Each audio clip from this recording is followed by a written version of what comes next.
When the call came in at 2:47 a.m. on that rain-soaked Tuesday in October, Detective Marcus Chen had been awake for 36 hours straight. His coffee had gone cold hours ago, case files scattered across his desk like fallen leaves. But sleep wasn't an option when 3 missing persons cases demanded his attention. The phone's shrill ring cut through the precinct's late-night quiet, and Marcus rubbed his tired eyes before answering with his usual gruff professionalism. Before we jump back in, tell us where you're tuning in from, and if this story touches you, make sure you're subscribed, because tomorrow I've saved something extra special for you. Chen here. Detective, we've got a situation on Highway 94, mile marker 23. Young female appears to be in distress. Patrol units requesting detective assistance. Marcus glanced at the clock and sighed. Another long night in what had already been the longest week of his career. He grabbed his jacket, badge, and keys, not knowing that this particular call would unravel everything he thought he knew about family, sacrifice, and the unexpected ways life could reshape itself in the space between one heartbeat and the next. The drive through Seattle's industrial district took him past empty warehouses and flickering streetlights that cast dancing shadows on wet pavement. Rain drummed against his windshield with the kind of persistence that made October nights feel endless, and Marcus found his thoughts drifting to his daughter Emma, safely asleep in her bed at home. At 14, she was navigating the choppy waters of high school with the kind of fierce independence that both impressed and worried him. Ever since Sarah's death 2 years ago, it had been just the two of them figuring out how to be a family. How to fill the spaces left behind by someone who had been the heart of their home. The patrol car's red and blue lights created a kaleidoscope of color against the darkness when Marcus arrived at the scene. Officer Rodriguez met him halfway, rain dripping from the brim of his cap as he gestured toward the guardrail where a figure sat hunched against the elements. Found her about 20 minutes ago, Rodriguez explained, his voice low and careful. Name's Riley. Won't give us a last name, won't tell us where she's from. But detective, she's pregnant, really pregnant, and she's just a kid. Marcus nodded, his detective instincts already cataloging details. The way she held herself spoke of someone who had learned to make herself small, to take up as little space as possible in a world that hadn't been kind. Her clothes were soaked through, a thin jacket that offered no real protection against the Seattle drizzle, and when she looked up at his approach, Marcus saw eyes that held too much knowledge for someone who couldn't be more than 18. Riley? Marcus kept his voice gentle, the same tone he used when Emma had nightmares. I'm Detective Chen. I'd like to help you if I can. She studied him for a long moment, as if weighing whether trust was a luxury she could afford. When she spoke, her voice was barely above a whisper, almost lost in the sound of rain hitting asphalt. I don't need help. I just need somewhere to go. Where were you heading? Riley's laugh held no humor, just the hollow sound of someone who had run out of destinations. Anywhere that isn't here. Marcus crouched down, bringing himself to her eye level. In the harsh glow of the patrol car's headlights, he could see how young she really was, how the pregnancy made her look even more fragile, like a child playing dress-up in an adult's impossible situation. How long since you've eaten? He asked. The question seemed to surprise her, as if kindness was a language she'd forgotten how to understand. Her hand moved instinctively to her swollen belly, a protective gesture that spoke louder than words. I'm not asking for charity, she said, but the words lacked conviction. I know, Marcus replied, but my daughter would never forgive me if I left a pregnant teenager sitting in the rain. She's got very strong opinions about doing the right thing. Something flickered across Riley's face at the mention of his daughter. Not quite hope, but perhaps the faintest possibility of it. Marcus stood and extended his hand, rain running off his jacket sleeve. "There's a diner about 10 minutes from here. Nothing fancy, but it's warm and dry. We can talk or we can just sit. Your choice." Riley stared at his outstretched hand for what felt like forever. Marcus waited, patient in the way that years of police work had taught him, understanding that some decisions couldn't be rushed. Finally, slowly, she reached up and took his hand, allowing him to help her to her feet. The Moonlight Diner was exactly the kind of place that existed in every city, a beacon of fluorescent warmth against the darkness. Its red vinyl booths had seen decades of late-night conversations. Its coffee was strong enough to wake the dead, and its pie was the stuff of local legend. At this hour, the only other customers were a trucker studying a road map and a nurse finishing her shift at the nearby hospital. Marcus chose a corner booth, positioning himself so Riley could see the exits. Another lesson learned from years of dealing with people who had been hurt. Always give them a way out. Always let them know they weren't trapped. He ordered coffee for himself and hot chocolate for Riley, along with the diner's breakfast special that arrived with eggs, hash browns, and toast that actually steamed when it hit the table. Riley ate slowly at first, as if testing whether the food was real or some kind of cruel joke, but hunger won over caution, and Marcus watched her eat with the kind of careful attention he usually reserved for crime scenes. When she finally pushed the empty plate away, color had returned to her cheeks. "Better?" he asked. She nodded, her hands wrapped around the warm mug of hot chocolate like it was an anchor. "Thank you. When's the baby due?" Riley's shoulders tensed, but she answered, "Soon, maybe a few weeks. Do you have somewhere to stay? Someone who can help when the time comes?" The question hung in the air between them, heavy with implications. Riley stared out the diner's rain-streaked window, watching the occasional cars sweep past in the darkness. "My parents kicked me out 3 months ago," she said finally. "Said I was an embarrassment to the family. My boyfriend, he promised he'd stick around, but that lasted about 2 weeks after he found out I was pregnant. His parents sent him to live with relatives in another state." Marcus felt something twist in his chest, a familiar anger at adults who failed the children they were supposed to protect. Preparing and narrating this story took us a lot of time, so if you are enjoying it, subscribe to our channel. It means a lot to us. Now back to the story. "Where have you been staying?" "Friends, mostly, but that gets old pretty fast when you're not exactly temporary anymore." Riley's hand moved to her belly again. "I've been sleeping in bus stations mostly, moving around so security doesn't notice.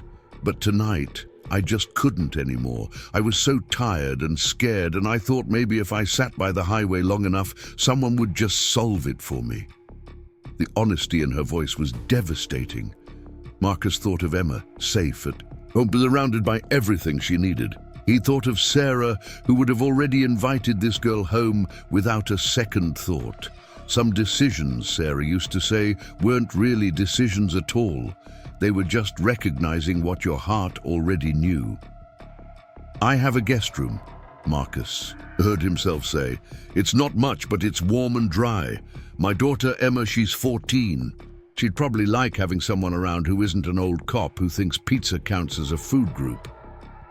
Riley's eyes went wide. "I can't. I mean, you don't know me. I could be anyone." "You're a scared kid who needs help," Marcus said simply. "That's all I need to know. What if your daughter doesn't want me there? What if I'm just trouble?" Marcus smiled, thinking of Emma's fierce protective instincts, the way she'd once insisted they take in a stray cat that had shown up on their porch during a snowstorm. "Emma's got a good heart. She'll be fine with it. The question is whether you're okay with it." Riley was quiet for a long time, staring into her hot chocolate as if it might contain answers to questions she hadn't even figured out how to ask. Yet, Outside, the rain continued its steady rhythm against the diner's windows, and Marcus waited with the patience that came from years of understanding that some conversations couldn't be rushed. "I don't want to be a burden," she whispered finally. "You won't be. I don't have any money to pay you. I'm not asking for money. What if the baby comes and something goes wrong? What if I'm a terrible mother? What if—" Marcus reached across the table and gently touched her hand, stopping the spiral of fear before it could consume her. "What if you're exactly where you're supposed to be?" The drive to Marcus's house took them through neighborhoods that grew progressively quieter, where porch lights glowed like small beacons of domestic tranquility. His home was a modest, two-story craftsman with a front porch that Sarah had always insisted was perfect for morning coffee and evening conversations. The lawn needed cutting, and there were probably dishes in the sink, but it was home in the way that mattered most. It was filled with love, even if that love sometimes felt stretched, thin across the spaces left by loss. Marcus parked in the driveway and turned to Riley, who was staring up at the house with an expression he couldn't quite read. "You okay?" "It's just so normal," she said softly. "I forgot what normal looked like." They climbed the front steps. Together, Marcus's key turning in the lock with the familiar sound of coming home. The house was quiet, Emma presumably asleep upstairs, but it welcomed them with the scent of the lavender candles Emma insisted on burning and the comfortable clutter of a life being actively lived. "Guest rooms upstairs," Marcus said quietly, not wanting to wake Emma. "Bathroom's right next door. There should be towels and everything you need." Riley followed him up the stairs, her footsteps careful on the wooden steps that creaked in all the familiar places. The guest room was small but comfortable, with a window that looked out over the backyard garden Sarah had planted, and Emma now tended with determined inexperience.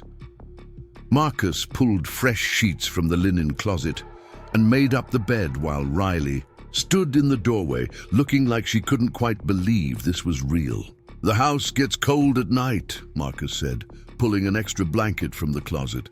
"Emma likes to keep her window open, says it helps her think. Don't be surprised if you hear her wandering around. She's not much of a sleeper when she's worried. About something." "What does she have to worry about?" Marcus smiled, thinking of his daughter's endless capacity for caring about things beyond her control. Everything, the environment, social justice, whether her friends are eating enough, vegetables. She's got her mother's heart. Riley sat on the edge of the bed, testing its softness. "She sounds special." "She is, and she's going to love having you here, even if she pretends to be cool about it at first. It's a teenager thing." For the first time since he'd found her by the highway, Riley smiled. Not a full smile, but the beginning of one, like sunrise breaking through storm clouds. "Thank you," she said. "I know this is crazy, and I know you don't owe me anything, but thank you." Marcus nodded, suddenly feeling the weight of the decision he'd made. Not regret, but the magnitude of it. 3 hours ago, it had been just him and Emma, figuring out their small world together. Now, they were three, with a fourth person on the way, and everything was about to change in ways he couldn't even begin to imagine. "Get some sleep," he said. "Tomorrow we'll figure out the rest." The next morning arrived with the kind of October brightness that made Seattle's reputation for endless rain seem like a cruel joke. Sunlight streamed through the kitchen windows as Marcus stood at the stove, scrambling eggs and trying to figure out how to explain to Emma that their family had grown by one overnight. He'd been awake for hours, alternating between second-guessing his decision and feeling absolutely certain it had been the right thing to do. Emma appeared in the kitchen doorway at exactly 7:15, her dark hair pulled back in a messy ponytail, wearing the vintage band t-shirt and ripped jeans that constituted her daily uniform. She moved with the confident awkwardness of a teenager, still growing into her limbs, all sharp elbows and fierce opinions. "Dad, whose car is in the driveway?" she asked, sliding into her usual seat at the kitchen island. "It's not one of your boring police cars." Marcus set a plate of eggs and toast in front of her, buying himself a few seconds to find the right words. "We have a house guest. Her name is Riley." Emma's fork paused halfway to her mouth. "Riley who? And why didn't you tell me we were having company? This house is a disaster. There are probably cobwebs in the guest room, and don't even get me started on the state of the upstairs bathroom." "She needed help," Marcus said simply, "and the guest room is fine." Something in his tone made Emma stop eating and really look at him. She had Sarah's ability to read between the lines, to sense when a situation was more serious than it appeared on the surface. "What kind of help?" Before Marcus could answer, the sound of footsteps on the stairs announced Riley's arrival. She appeared in the kitchen doorway, looking smaller than she had the night before, wearing the same damp clothes from yesterday, but having made an effort to smooth her hair and wash her face. Her hand rested on her swollen belly, and Emma's eyes went wide as she took in the full picture. "Oh," Emma said softly. Then, with the kind of quick assessment that made Marcus proud of the young woman she was becoming, "Are you okay? Do you need to sit down? Dad, get her some orange juice. Pregnant women need vitamin C." Riley blinked, clearly not expecting such immediate concern from a teenager she'd never met. "I'm fine. I'm okay. I don't want to interrupt your breakfast." "You're not interrupting anything," Emma said firmly, hopping off her stool to pull out another chair. "I'm Emma. You must be Riley. Dad's terrible at introductions when he's in detective mode." Marcus watched as his daughter took charge of the situation with the kind of natural grace that reminded him so much of Sarah, it sometimes took his breath away. Within minutes, Riley was seated at the island with a plate of eggs, toast, and fresh fruit, while Emma peppered her with questions that managed to be caring without being invasive. "How far along are you?" Emma asked, refilling Riley's orange juice glass without being asked. "About 8 months," Riley replied, seeming to relax slightly under Emma's genuine warmth. "Do you know if it's a boy or a girl?" Riley's hand moved to her belly, a gesture Marcus was beginning to recognize as habitual. "A girl. I'm going to name her Grace." "That's beautiful," Emma said. "Grace Chen has a nice ring to it." The comment was made so casually that it took Marcus a moment to process what his daughter had just said. Riley looked equally surprised, a flush of color rising to her cheeks. "Oh, I'm not. Your dad and I aren't." Riley stumbled over the words. Emma waved a hand dismissively. "I didn't mean it like that. I just meant if you're staying here, you're kind of family, even temporarily. And our family name is Chen. So, Grace Chen. It works." The simplicity of Emma's logic was both touching and terrifying. Marcus watched Riley's face as she processed his daughter's easy acceptance, the way Emma had effortlessly created space for both Riley and the baby in their small world. "Your dad said you might not want me here," Riley said quietly. Emma looked genuinely offended by the suggestion. "Why wouldn't I want you here? This house has been way too quiet since Mom died. And honestly, Dad's been trying to figure out how to talk to me about girl stuff for 2 years, and it's been pretty painful to watch. Having another female around might save us all some embarrassment." Marcus felt his throat tighten at the casual way Emma mentioned Sarah, the matter-of-fact acceptance of their loss and their efforts to rebuild around it. His daughter had grown up too fast in some ways, but she'd also developed a wisdom about what really mattered that sometimes left him speechless. The conversation continued over breakfast, with Emma expertly drawing Riley out about safe topics: favorite foods, movies she'd seen recently, books she'd read. Marcus listened from his position at the stove, washing dishes and marveling at his daughter's instinctive understanding of how to make someone feel welcome without overwhelming them. It was only when Emma left to get ready for school that the real conversation began. Marcus refilled Riley's coffee cup and sat across from her at the island, the morning sunlight casting long shadows across the kitchen floor. "She's amazing," Riley said softly. "You must be so proud." "Every day," Marcus replied, "though I can't take much credit. She gets most of her best qualities from her mother." Riley nodded, understanding passing between them. "Emma mentioned she died." "I'm sorry. 2 years ago. Cancer. It was a long fight, but she never gave up hope that she'd beat it. Even at the end, she was more worried about Emma and me than herself. That must have been incredibly hard." Marcus nodded, surprised by how easy it was to talk about Sarah with Riley. Maybe it was because she was a stranger, or maybe it was because she understood loss in her own way. "The hardest part was learning how to be enough," he said. "Sarah was the heart of this family. She knew how to make everything feel okay, even when it wasn't. After she died, I felt like I was just trying to keep Emma from falling apart while falling apart myself." Riley was quiet for a moment, her hands wrapped around her coffee mug. What changed? Time, mostly, and realizing that being enough didn't mean replacing Sarah. It meant figuring out how to honor what she'd built while making space for whatever came next.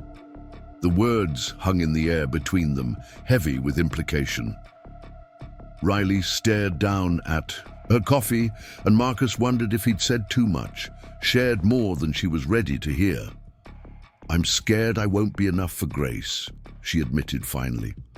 "My parents always made it clear that I was a disappointment. My grades weren't good enough, my friends weren't the right kind of people, my dreams weren't practical enough, and now I'm 18, pregnant, and homeless. What if they were right? What if I really am just a screw-up who's going to mess up her? A kid, too." Marcus leaned forward, his voice gentle but firm. "The fact that you're worried about being a good mother already makes you better than parents who don't worry at all. Love isn't about being perfect. It's about showing up, especially when things get hard." Riley looked up at him, tears threatening at the corners of her eyes. "How do you know when you're doing it right?" "You don't," Marcus admitted. "You just keep trying, and you hope that's enough. And when you mess up, because you will, you apologize and do better next time." They were interrupted by Emma clattering back down the stairs, backpack slung over her shoulder, hair now perfectly straightened in the way that had required at least 20 minutes and half a bottle of product. "Riley," Emma said, pausing at the kitchen door, "what size clothes do you wear? I mean, regular clothes, not maternity stuff." Riley looked confused by the question. Medium usually." "Why?" "Just wondering. Dad, can I get a ride to school? Or are you going to make me take the bus with the underclassmen?" Marcus checked his watch and realized he'd been so absorbed in conversation that he'd nearly forgotten about his own responsibilities. "Give me 5 minutes to grab my keys." As Emma waited by the door, she turned back to Riley with the kind of casual confidence that suggested the decision had already been made. "I'll be home around 4. Do you like pasta? I make a mean spaghetti and meatballs. It's about the only thing Dad hasn't managed to mess up by helping."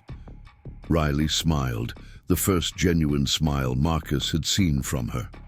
"That sounds perfect. Cool. And Riley, welcome home." The words were said so simply, so naturally, that their impact was almost delayed. Marcus watched Riley's face transform as the meaning sank in, watched her understand that Emma's acceptance wasn't conditional or temporary. It was the kind of wholehearted embrace that Sarah had specialized in, the ability to see what people needed and provide it without fanfare. During the drive to Emma's school, Marcus found himself stealing glances at his daughter in the rearview mirror. She was scrolling through her phone with the kind of focused attention that suggested she was researching something important. "What are you looking up?" he asked. "Baby stuff. Emma replied without looking up. Did you know that newborns can only see about 8 to 12 inches in front of their faces? And they prefer high contrast patterns, especially black and white. Oh, and we're going to need a car seat. The really good ones are expensive, but safety isn't something you compromise on. Marcus felt something squeeze in his chest at his daughter's use of we. Somewhere between meeting Riley at breakfast and walking out the door for school, Emma had apparently decided that Grace's arrival was a family project. Em, he said carefully, Riley's situation is complicated. She might not be staying with us long term. Emma finally looked up from her phone, meeting his eyes in the rearview mirror with the kind of steady gaze that made her seem far older than 14. Dad, she said patiently, as if explaining something obvious to a child. She's 8 months pregnant with nowhere else to go. Where exactly do you think she's going between now and when the baby's born? And what happens after that? You think she's just going to magically find a place to live with a newborn and no money? The logic was unassailable, and Marcus realized his daughter had already thought several steps ahead of him. It's not that simple, Em. We can't just decide to become someone's family because we want to help them. Why not? Emma asked. Mom always said family isn't just about blood. It's about who shows up for you when things get hard. Well, Riley needs someone to show up, and baby Grace is going to need people who love her. It seems pretty simple to me. Marcus pulled up to Emma's school, watching her gather her things with the kind of determined efficiency that reminded him he was raising a force of nature. Just think about it, okay? Emma said, leaning forward to kiss his cheek. I know you're scared about changing what we have, but Dad, what we have is pretty great, and maybe it could be even better with more people to share it with. She was out of the car and halfway to the school entrance before Marcus could respond, leaving him sitting in the parking lot with the weight of his daughter's wisdom and the growing realization that the decision he'd made in a rain-soaked diner at 3 in the morning was going to reshape their lives in ways he was only beginning to understand. The drive back home gave him time to think, to process the morning's conversations and the casual way both Emma and Riley had begun to fit into each other's orbit. Marcus had spent 2 years carefully constructing a life that worked for him, and Emma, a predictable routine that honored Sarah's memory while moving slowly forward, now that carefully constructed stability was about to be tested in ways he hadn't anticipated. When he walked back into the house, he found Riley sitting at the kitchen island with a cup of tea, staring out the window at Emma's garden with an expression of quiet contemplation. She looked up when he entered, offering a small smile that seemed more relaxed than any expression he'd seen from her since the night before. Emma's incredible, she said. You should be really proud. I am, Marcus replied, pouring himself another cup of coffee. Though I'm also a little terrified of her sometimes. She's got very strong opinions about how the world should work.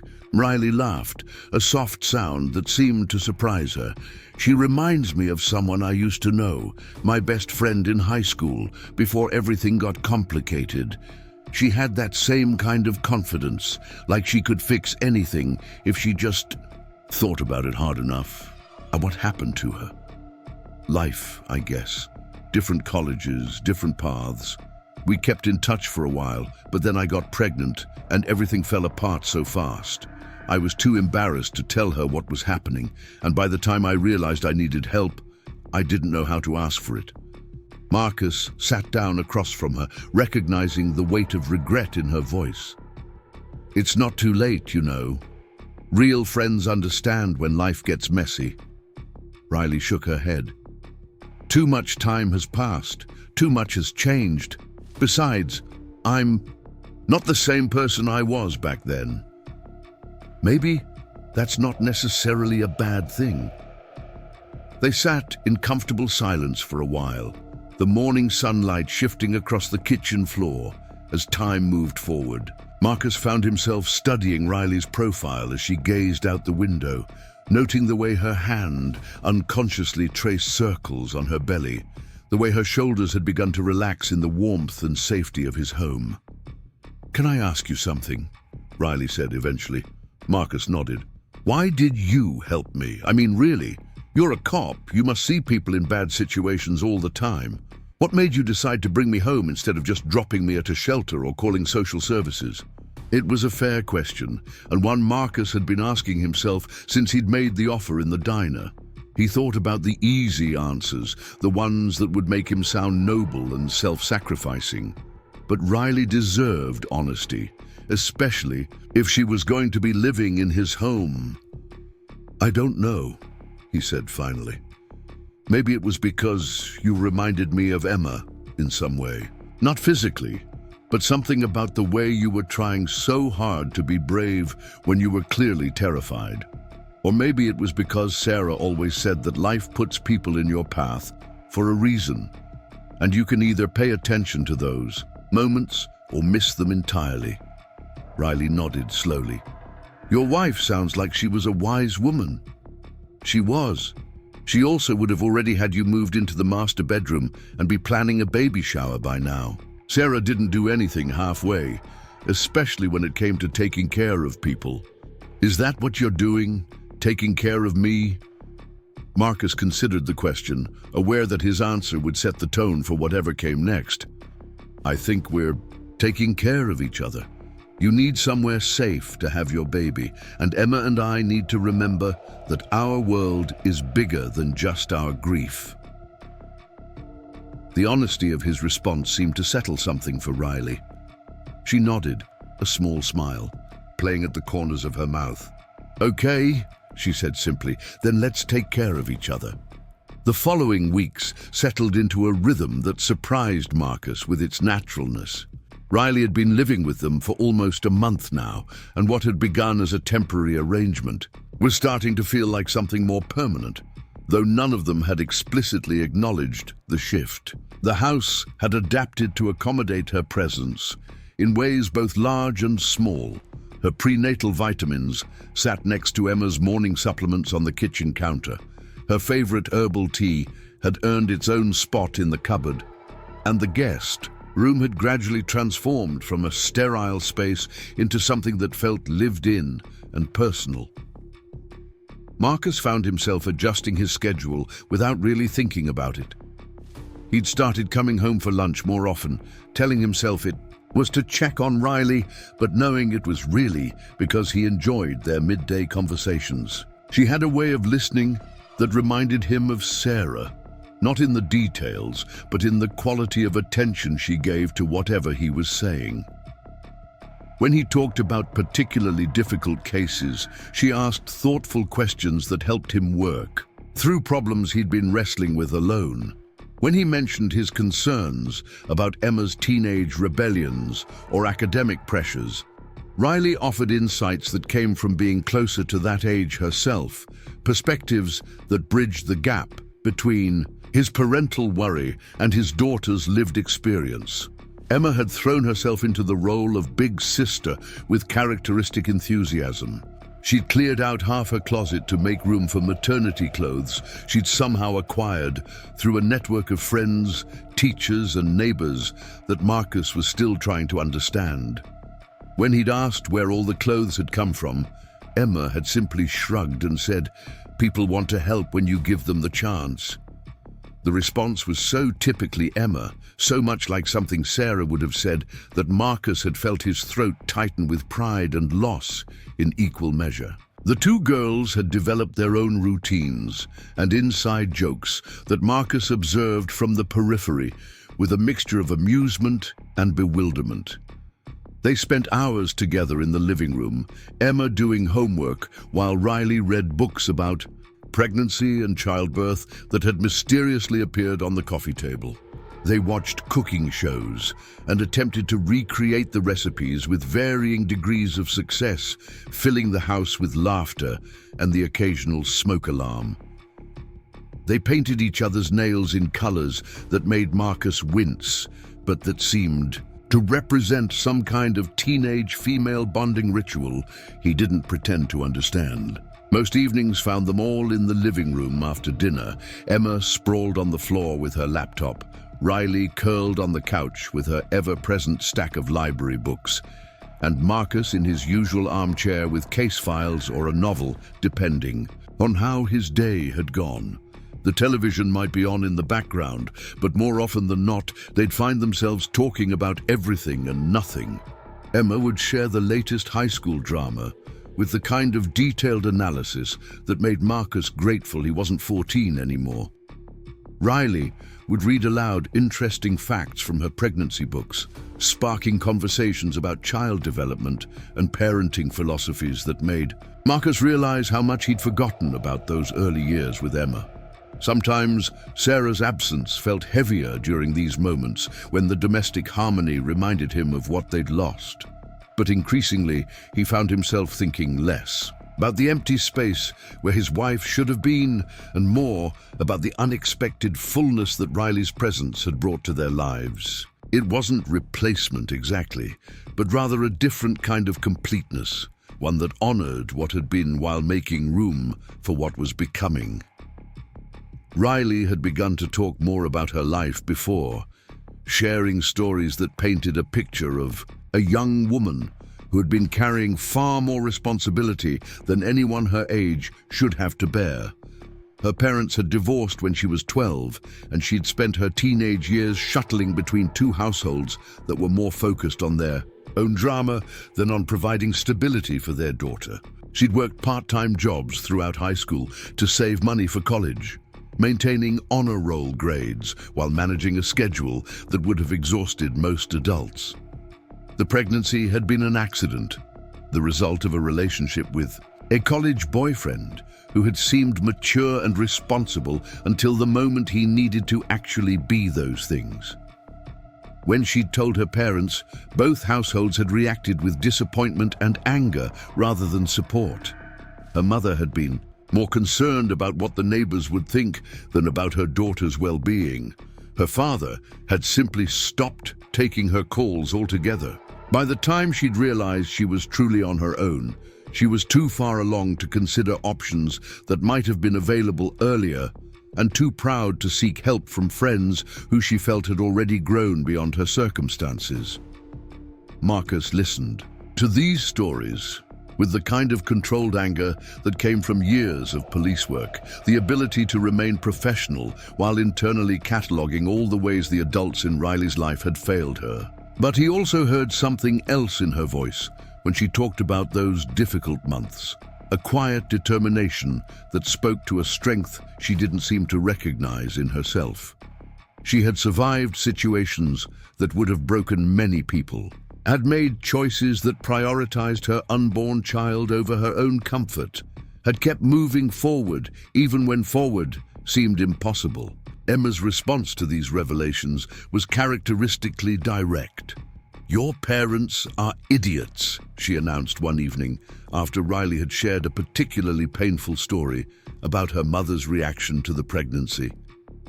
"I mean, seriously, who abandons their kid when they need help the most? That's literally the opposite of what parents are supposed to do." Riley had laughed at Emma's indignation, but Marcus could see the tears threatening at the corners of her eyes. "I think they were just disappointed. They had plans for me, expectations about how my life was supposed to go." "So what?" Emma had replied, her voice fierce with the kind of protective anger that made Marcus proud of the woman she was becoming. "Life doesn't always go according to plan.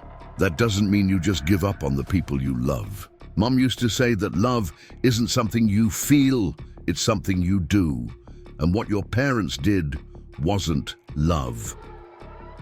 The conversation had ended with Riley excusing herself to go to bed early, and Marcus had found her later that night sitting on the back porch, wrapped in one of Sarah's old sweaters, staring up at the stars. He'd brought her a cup of tea and sat beside her in comfortable silence until she was ready to talk.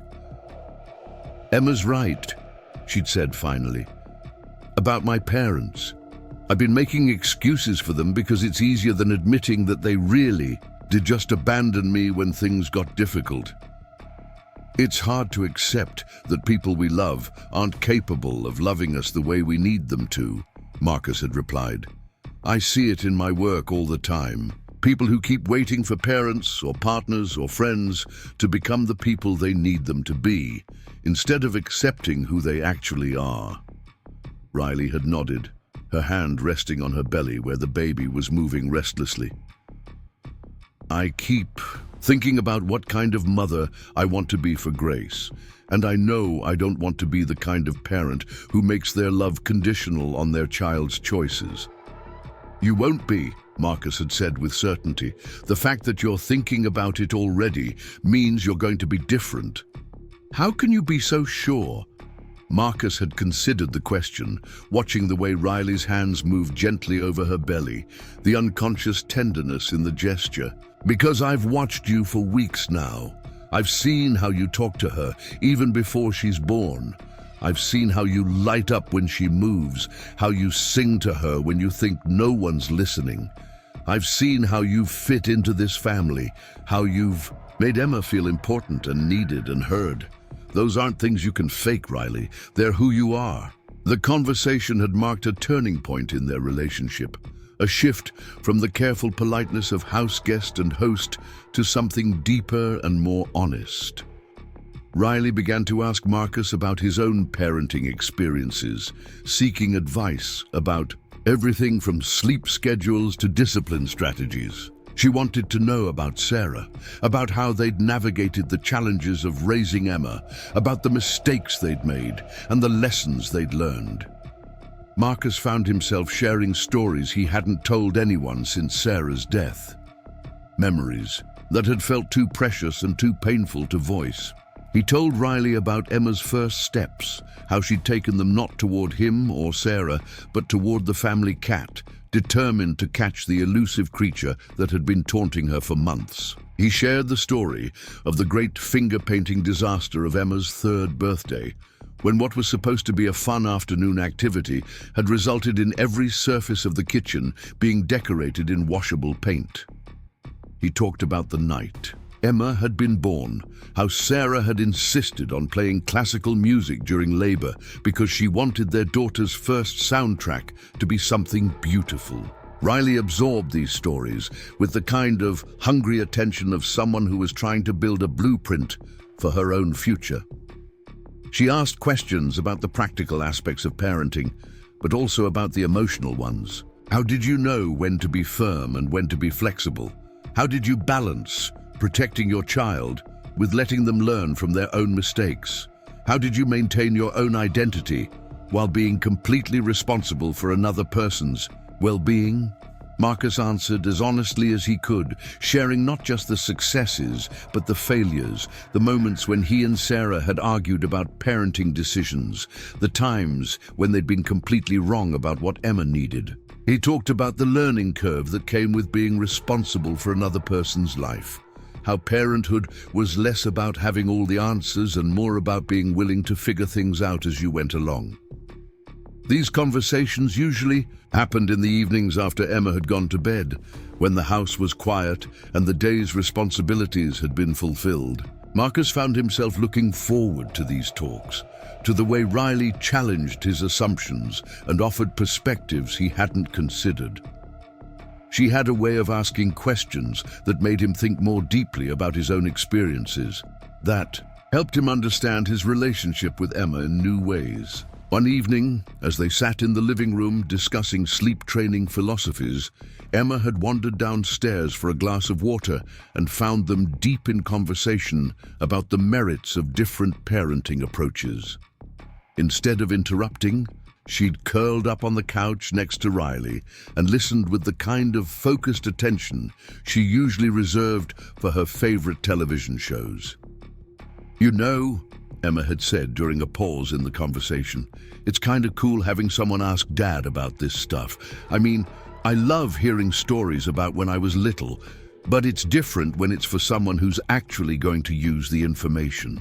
Riley had smiled, her hand instinctively moving to her belly. "Your dad's been incredibly helpful.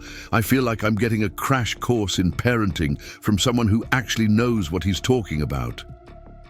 He and Mum were really good at it, Emma had said, her voice carrying the kind of matter-of-fact certainty that came from a childhood filled with love and stability. I mean, they weren't perfect or anything. Dad still doesn't understand why I need 47 different hair products, and Mom used to get way too stressed about school projects. But they always made me feel like I was the most important thing in their world. Marcus had felt his throat tighten at his daughter's words, at the casual way she'd included Sarah in the present tense of their family story. Your mum would have loved talking to Riley about all this, he'd said. She would have had opinions about everything from car seats to college savings plans. She would have loved Riley, Emma had corrected gently. Just like we do. The words had hung in the air between them, simple and profound in their honesty. Marcus had glanced at Riley and seen the same mixture of gratitude and uncertainty that he felt whenever their temporary arrangement started to feel like something more permanent. As November settled over Seattle with its familiar grey skies and steady drizzle, the three of them had established routines that felt increasingly natural. Marcus would wake first, starting coffee and checking email before beginning breakfast. Riley would appear in the kitchen shortly after, moving more slowly now as her pregnancy advanced, but always offering to help with whatever tasks she could manage. Emma would thunder down the stairs at the last possible moment, grabbing breakfast and lunch money, while complaining about teachers, friends, or whatever teenage crisis was currently consuming her attention. Evenings were for homework, dinner, preparation, and the kind of low-key family time that Marcus had thought was lost forever after Sarah's death. They played board games that sometimes ended in arguments about rules and strategy. They watched movies that required extensive debate about plot holes and character motivations. They cooked together, creating elaborate meals that were sometimes successful and sometimes required emergency pizza delivery. Riley had begun to show Marcus and Emma ultrasound photos from her prenatal appointments, sharing the excitement of seeing Grace's development with people who were genuinely invested in her well-being. Marcus had been surprised by how moved he was by these grainy black and white images, how real they made Grace feel even before her arrival. Emma had insisted on putting the photos on the refrigerator, treating them with the same reverence she'd once reserved for her own school achievements. The nursery had become a family project, though none of them had explicitly decided to make it one. Marcus had found himself researching the safest paint options for pregnant women, wanting to make sure Riley could participate in decorating without risking her health or the baby's. Emma had contributed artwork and decorative touches that transformed the space from merely functional to genuinely welcoming. Riley had chosen colors and themes that reflected her hopes for Grace's future, creating a room that felt both practical and magical. The conversations about Riley's future had become more frequent and more complex as her due date approached. She'd been accepted into several community college programs that would allow her to complete her degree while caring for Grace. But the logistics of managing school, work, and single parenthood seemed overwhelming. Marcus had found himself offering solutions before he'd fully thought through the implications, suggesting childcare arrangements and financial support that would make it possible for Riley to pursue her education. Emma had been characteristically direct about her own feelings on the subject. "Why are we even talking about Riley moving out?" she'd asked one evening after Riley had gone to bed. "She's family now. Grace is going to be like my little sister. Why would we want to break up our family just when it's getting good again?" The question had forced Marcus to confront feelings he'd been avoiding, to acknowledge that his initial impulse to help a stranger in need had evolved into something deeper and more complicated. He cared about Riley, not just as someone he was, helping, but as a person who had become integral to his daily life. He looked forward to their conversations, worried about her well-being, and felt protective of her in ways that went beyond simple kindness. More than that, he could see how much Emma had benefited from having Riley in their lives. His daughter had always been mature for her age, but the responsibility of being an older sister figure had brought out qualities in her that Marcus hadn't seen before. She was more patient, more nurturing, more confident in her ability to help and support others. The grief that had shadowed her since Sarah's death hadn't disappeared, but it had been joined by something else: joy, purpose, and the kind of deep satisfaction that came from being needed. The house itself had changed too, filled with the sounds and scents of a larger family. There were more dishes in the sink, more laundry in the hamper, more voices in the conversations that filled the rooms. But there was also more laughter, more warmth, more of the indefinable quality that made a house feel like a home. Marcus had begun to realize that what he'd initially seen as temporary chaos was actually the return of something he'd thought was lost forever: the sense of being part of something larger than himself. As December approached and Riley's due date drew nearer, the practical considerations became more urgent. Hospital bag packed and repacked, doctor's appointments scheduled, emergency contacts updated. Marcus had quietly arranged for family leave from work, wanting to be available. When Grace arrived, Emma had negotiated with her teachers about making up any schoolwork she might miss, determined not to let anything prevent her from being present for her new sister's arrival. The conversations about the future had become more serious too, moving beyond hypothetical scenarios to actual planning. Riley had been applying for financial aid and looking into childcare options, but the reality of managing everything on her own seemed to weigh on her more heavily as the birth approached. Marcus had found himself making offers he hadn't planned to make, suggesting arrangements that would allow Riley to stay with them longer, to build the kind of support system that would make single parenthood more manageable. These offers had been met with gratitude, but also with the kind of careful consideration that suggested Riley was thinking about more than just immediate needs. She'd started talking about not wanting to be a burden, about the importance of being able to provide for Grace independently, about the difference between accepting help and becoming dependent on it. Marcus understood her concerns, but he also saw the practical reality of her situation. Single parenthood was difficult enough with resources and support, nearly impossible without them.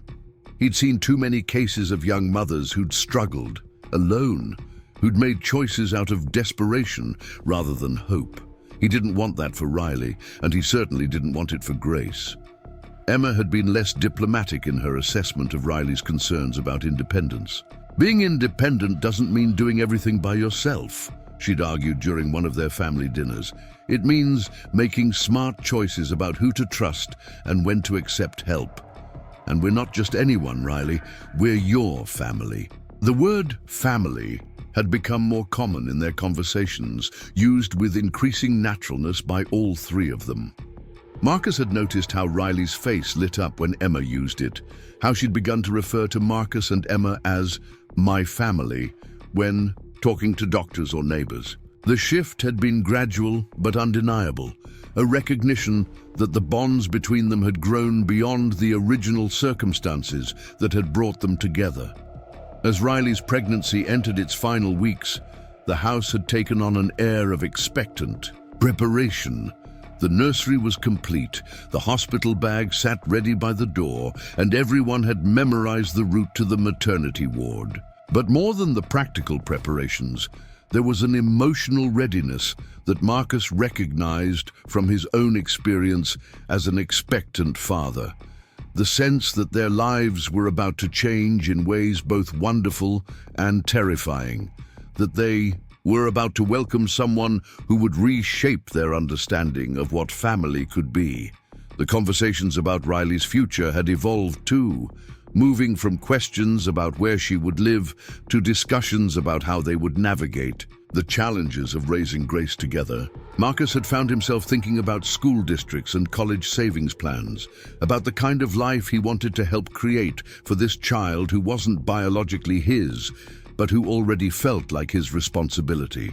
Riley had seemed both overwhelmed and touched by these conversations, by the way Marcus and Emma had begun to plan for Grace's future, as if her place in their family was assured. "I never expected this," she'd said one evening as they discussed pediatricians and preschool options. "I thought I'd be doing this alone. I prepared myself for that. But having you both want to be part of Grace's life, wanting to help raise her, it's more than I ever dared to hope for."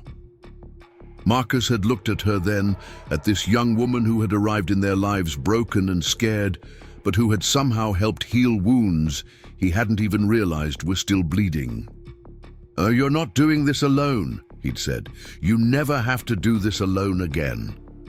The promise had felt natural in the moment, but later, as he'd lain awake thinking about the implications of what he'd said, Marcus had realized that somewhere along the way, his feelings for Riley had grown beyond simple compassion.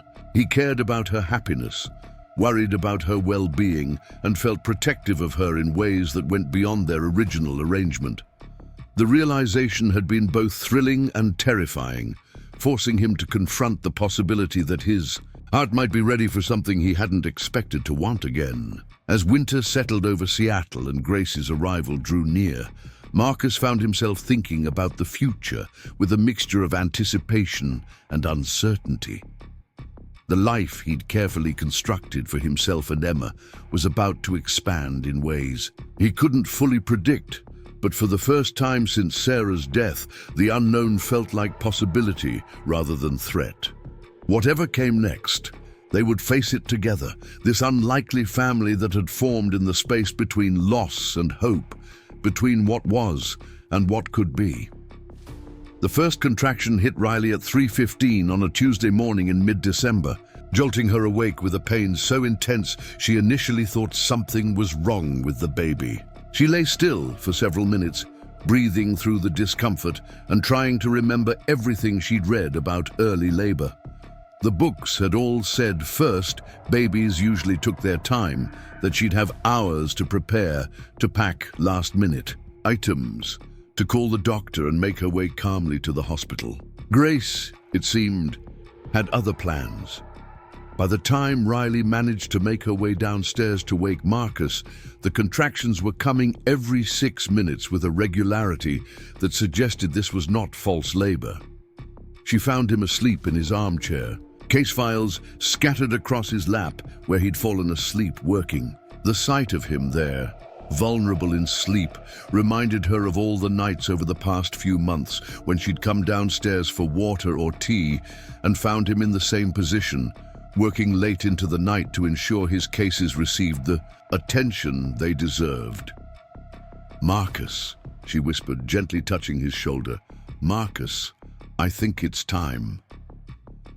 He was instantly awake, the reflexes of a police officer kicking in even before his mind fully processed what she'd said. "Time for what? What's wrong?" Then he saw her face, saw the way she was holding her belly, and understanding dawned. Oh, it's time. The next few minutes passed in a blur of activity. Marcus helped Riley back upstairs to gather her hospital bag while simultaneously trying to calculate how long they had before they needed to leave. Emma appeared in the hallway, hair tousled from sleep, but eyes bright with excitement and concern. "Is Grace coming?" she asked, bouncing slightly on her toes. "Can I come to the hospital? I want to be there when she's born." Riley paused in her packing, another contraction beginning to build. "Emma, sweetie, it might be a long time. You have school tomorrow, and hospitals aren't really the most comfortable places to wait." "I don't care about being comfortable," Emma replied firmly. "This is my sister we're talking about. I'm not missing this." Marcus looked between the two most important women in his life, seeing the determination in Emma's face and the gratitude in Riley's eyes. "We'll figure it out," he said. "Right now, let's focus on getting everyone ready." The drive to the hospital was surreal. Seattle's early morning streets empty, except for the occasional delivery truck or shift worker heading home.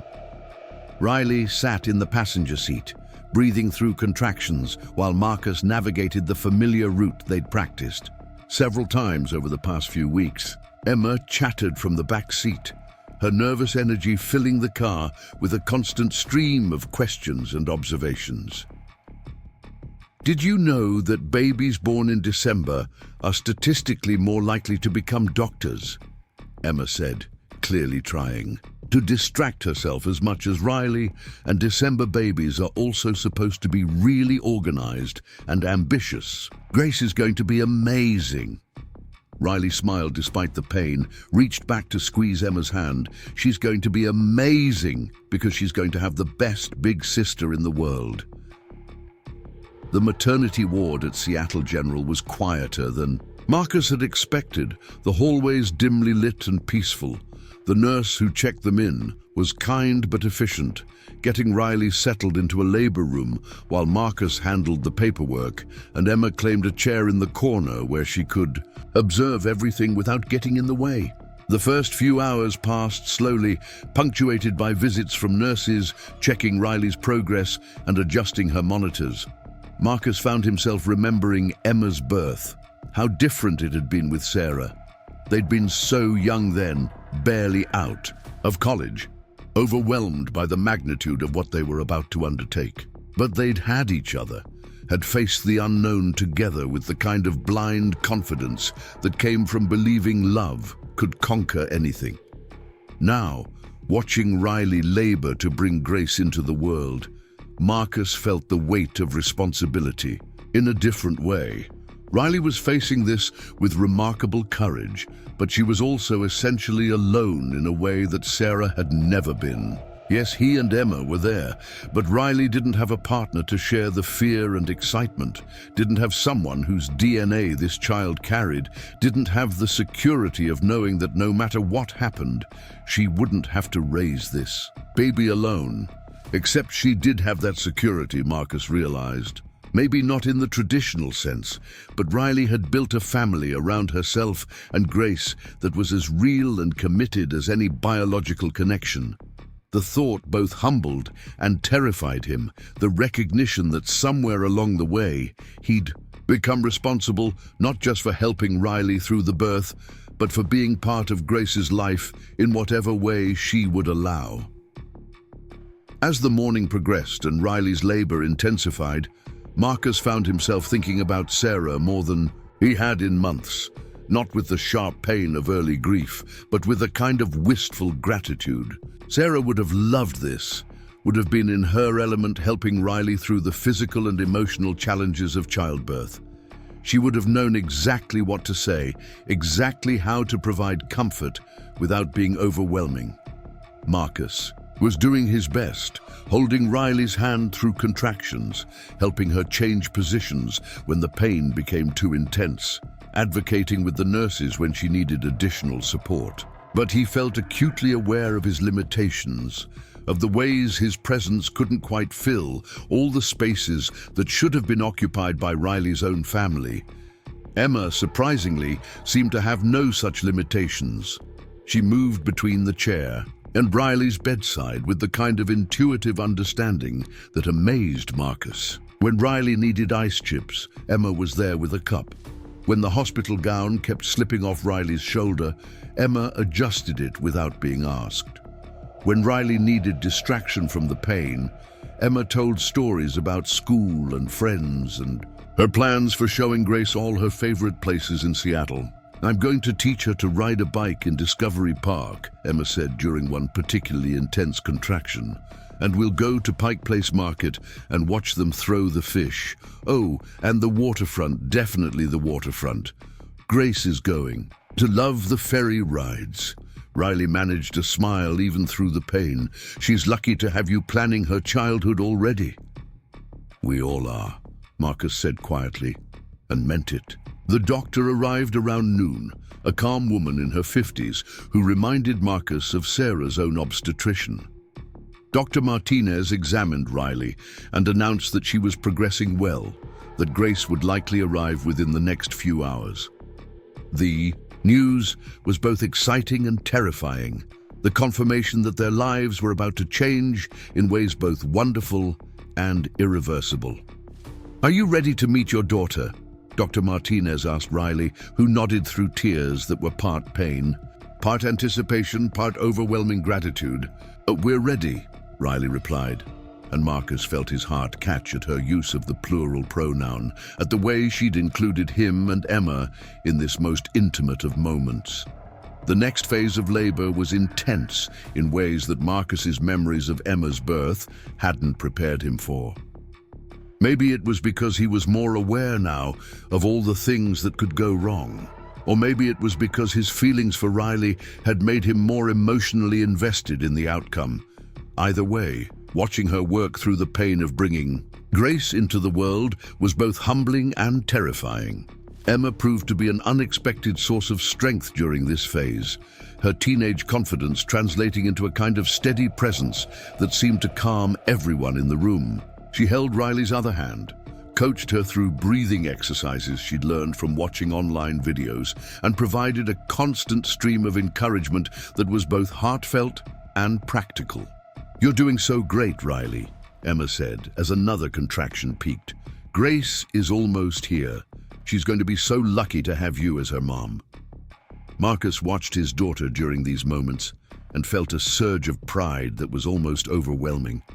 Emma had grown up so much over the past few months, had evolved from a teenager dealing with her own grief into a young woman capable of providing real support to someone she loved.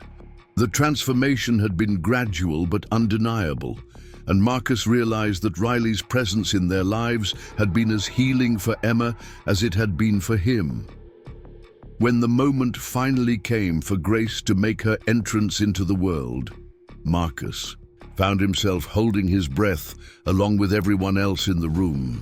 The final contractions seemed to last forever. Riley's face a mask of determination and exhaustion, Emma squeezing her hand and whispering encouragement, the medical team moving with practiced efficiency around them. And then, suddenly, Grace was there. The first cry was strong and indignant, a sound that seemed to fill the entire room with life and possibility. Marcus felt tears he hadn't expected streaming down his face as he watched Dr. Martinez place the tiny, perfect baby on Riley's chest. Grace was small but clearly healthy, her face red and wrinkled, her tiny fists waving in protest at this sudden change in her circumstances. Riley was sobbing, her hands trembling as she touched her daughter's face for the first time. "She's so beautiful," she whispered. "She's perfect." Emma was crying too, her usual teenage composure completely abandoned as she stared at the baby sister she'd been anticipating for months. "Can I touch her?" she asked, reaching out tentatively. Riley nodded, guiding Emma's hand to Grace's tiny fingers. "Grace, this is your big sister Emma. She's been waiting to meet you for so long." Marcus watched this moment unfold, feeling as if he were witnessing something sacred. The three of them bent over Grace, this tiny person who had somehow managed to bind them together in ways none of them had expected. In that moment, looking at Riley's face, shining with joy and exhaustion, at Emma's wonder as she held her new sister's hand, at Grace herself, so small and vulnerable and perfect, Marcus felt something shift in his chest. This was his family. Not by blood, not by marriage, not by any traditional definition, but by choice and love and the kind of bonds that were forged in moments like this. Grace might not carry his DNA, but she had already claimed a piece of his heart that he hadn't. Known was available. Riley might not be his wife, but she had become someone he couldn't imagine living without. And Emma, his daughter by birth, had become a big sister in the truest sense of the word. The next few hours passed in a haze of medical procedures, paperwork, and the kind of exhausted euphoria that followed major life events. Riley was moved to a recovery room where she could rest while Grace was examined by the pediatric team. Emma refused to leave, curling up in a chair beside Riley's bed, where she could keep watch over both her new sister and the woman who had become so important to her. Marcus found himself in the hallway, making phone calls to his supervisor to arrange extended leave, to Emma's school to explain her absence, to his own small network of friends and neighbors who had been following Riley's pregnancy with interest. Each conversation felt surreal. The act of explaining that Grace had arrived safely, that everyone was healthy, that their family had just grown by one. When he returned to the room, he found Riley nursing Grace while Emma watched with fascination. The scene was so perfectly domestic, so natural, that Marcus had to pause in the doorway to process the intensity of his own emotional response. "How are you feeling?" he asked Riley, settling into the chair beside her bed. "Tired," she replied with a smile, but also kind of amazed. "I can't believe she's actually here, that she's really mine." "She's beautiful," Marcus said, and meant it. Grace had calmed down considerably since her dramatic entrance, her tiny face relaxed in the way that only newborns could manage. "She looks like you," Riley laughed softly. "Right now, she looks like a tiny, angry old man, but I'll take your word for it." Emma reached over to adjust Grace's blanket, her movements careful and reverent. "When can we take her home?" she asked. "I want to show her everything we've prepared for her." "Probably tomorrow," Riley replied. "The doctor wants to make sure we're both doing well before we leave." "Good," Emma said firmly. "That gives me time to make sure her room is perfect." Marcus watched this exchange, noting the way Emma had said "we" when talking about taking Grace home, the assumption that they would all be returning to the same place. The realization that his daughter saw this as a foregone conclusion was both touching and complicated. They hadn't explicitly discussed the long-term arrangements, hadn't made formal plans about what would happen after Grace's birth. But looking at the three of them together, at the way they'd naturally arranged themselves around this new little person, Marcus found himself thinking that maybe some things didn't require explicit discussion. Maybe some family arrangements were simply understood, recognized, rather than negotiated. Later that evening, after Emma had finally been convinced to go home and get some sleep before school the next day, Marcus found himself alone with Riley and Grace in the quiet hospital room. Riley was dozing fitfully, still recovering from the physical demands of childbirth, while Grace slept peacefully in the bassinet beside her bed. Marcus sat in the chair by the window watching the lights of Seattle twinkle in the darkness beyond the glass. The city looked the same as it had yesterday, but everything felt different now. This morning, he'd been a single father with one daughter and a house guest. Tonight, he was something else entirely, something he didn't have words for yet, but that felt both terrifying and wonderful. His phone buzzed with a text from Emma. "How are Riley and Grace? Tell them I love them and I'll see them tomorrow." Marcus smiled as he typed back, "They're both doing great. Grace is sleeping and Riley is recovering well. See you tomorrow." As he hit send, Marcus realized that somewhere in the space between finding Riley on the highway and watching Grace take her first breath, his definition of family had expanded in ways he hadn't thought possible. The love he felt for this tiny baby, for the young mother who had somehow become essential to his happiness, for the way Emma had embraced her role as big sister, was different from what he'd felt before, but no less real. Grace stirred in her bassinet, making the small sounds that newborns make when they're dreaming. Marcus reached over and gently touched her tiny hand, marveling at how perfectly formed her fingers were, how her grip was already strong enough to hold onto his finger. "Welcome to the world, Grace," he whispered. "You're going to love it here." Riley stirred at the sound of his voice, opening her eyes to look at him with the kind of soft expression that came from exhaustion and overwhelming emotion. "Thank you," she said quietly, "for everything, for being here, for helping me through this, for making me feel like I wasn't alone." "You weren't alone," Marcus replied.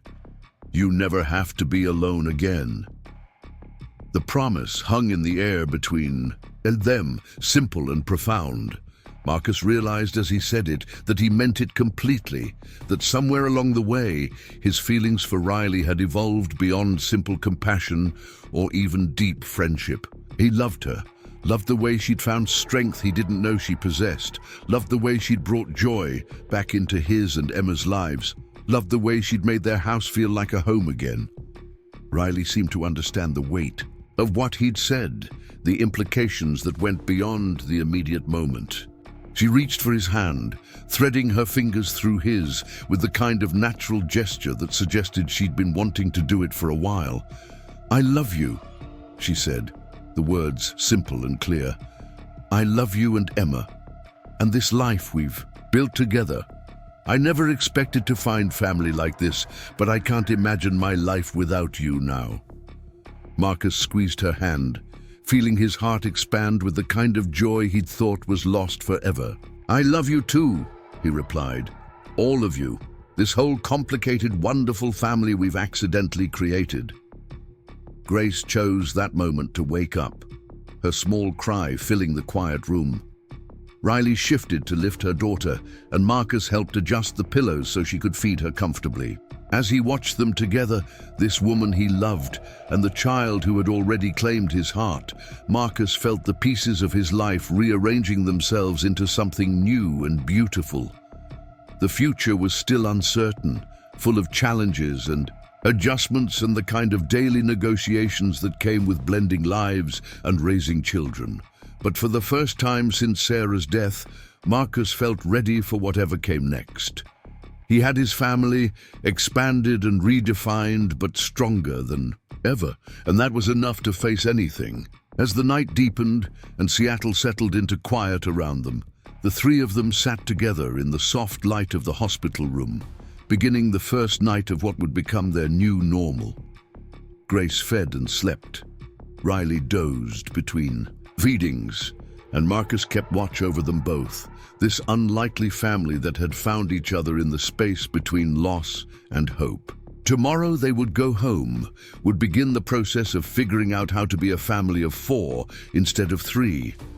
There would be sleepless nights and endless questions, moments of doubt and overwhelming joy, the daily work of building a life together. But tonight, in the quiet sanctuary of the hospital room, they were simply together, complete in a way that felt both surprising and inevitable.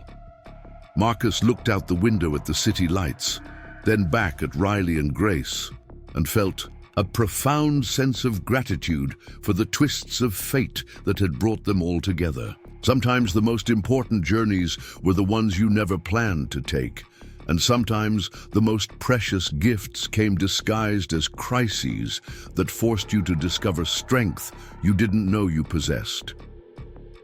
Grace stirred again, her tiny face scrunching up in the way that suggested she was about to voice her displeasure about something.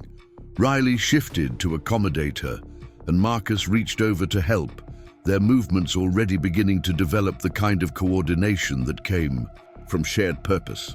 "She's going to keep us busy," Riley said with a tired smile. "The best things usually do," Marcus replied, and settled back to keep watch over his family as they began their first night together as 4. The transformation was complete, though. None of them fully understood it yet. The crisis of Grace's birth had bonded them in ways that went beyond circumstance or convenience. They had become a family not through planning or tradition, but through the kind of love that emerged from showing up for each other when it mattered most. And as Seattle settled into the deep quiet of winter night around them, that love filled the small hospital room with warmth and possibility, promising that whatever challenges lay ahead, they would face them together.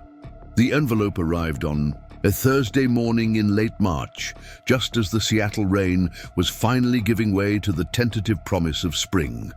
Riley had been living with Marcus and Emma for nearly 6 months now, and Grace was a chubby, alert 3-month-old who had settled into the rhythm of their household with the kind of easy adaptation that made it hard to remember what life had been like before her arrival. Marcus was at the kitchen counter, making his 3rd cup of coffee of the morning while simultaneously trying to review case files and keep an eye on Grace, who was having tummy time on a blanket spread across the living room floor. Emma had already left for school, but not before spending 15 minutes making faces at her baby sister and declaring that Grace had definitely smiled at her, despite Marcus's gentle insistence that 3-month-olds don't smile on purpose yet. Riley came downstairs more slowly than usual, Grace's nighttime feeding schedule still taking its toll on her sleep. She was dressed for her part-time job at the neighborhood coffee shop, a position she'd taken 2 months ago, both for the income and for the adult interaction it provided. The job was flexible enough to work around Grace's schedule, and the owner, Mrs. Patterson, was understanding about the occasional need to bring the baby to work when childcare fell through. "Mail's here," Riley said, flipping through the stack of envelopes as she poured herself tea. Most of it was the usual collection of bills and advertisements, but one envelope made her pause. Her name was written in neat block letters across the front, with a return address she recognized but hadn't expected to see. Marcus glanced up from his files, noting the change in Riley's expression. "Everything okay?" Riley stared at the envelope for a long moment before opening it carefully. Inside was a single sheet of letterhead from Washington State University, along with a smaller envelope marked "Personal and Confidential." Her hands trembled slightly as she read the official letter. First, then the handwritten note that accompanied it. "Riley!" Marcus set down his coffee, fully focused on her now. "What is it?" She looked up at him, her face a mixture of excitement and confusion. "It's from WSU, from Professor Davidson, the one I had for Introduction to Social Work before. I had to drop out." She held up the letters. "Apparently, my academic advisor never officially withdrew me from the program. My spot is still available if I want to return for the fall semester." Marcus felt something cold settle in his stomach, though he tried to keep his expression neutral. "That's incredible news. You've been wanting to finish your degree." Riley nodded, but her enthusiasm seemed tempered by something else. "Professor Davidson says there's also a new scholarship program specifically for single mothers. It would cover tuition, books, even provide a stipend for childcare and living expenses." She sat down heavily at the kitchen island. "It's everything I dreamed about when I first started college." The silence that followed was filled with the soft sounds of Grace babbling to herself on her blanket and the familiar hum of the coffee maker cycling through its morning routine. Marcus found himself thinking about all the conversations they'd had over the past few months about Riley's future, about her desire to build a career that would allow her to support Grace independently. "When would you need to start?" he asked, though part of him didn't want to know the answer. Fall semester begins in September. Classes would be mostly during the day, Monday through Thursday, with some evening seminars. Riley's voice was carefully neutral, but Marcus could hear the conflict beneath her words. "The program is designed to be completed in 2 years if you're taking a full course load." "And where is the program located?" Riley met his eyes, and he saw the answer before she spoke. "Pullman, the main campus. It's about a 5-hour drive from here." The words hung in the air between them like a physical presence. 5 hours. Far enough that daily contact would be impossible. Far enough that the easy intimacy of their shared life would have to be completely restructured. Far enough that Grace would grow and change in ways Marcus wouldn't witness, that Emma would lose. The sister she'd grown to love, that the family they'd built would be fundamentally altered. Marcus understood intellectually that this was a wonderful opportunity for Riley. The chance to complete her education, to build a career in social work that would allow her to help other young women in situations similar to what she'd faced, to provide financial security for Grace. It was everything she deserved, and more.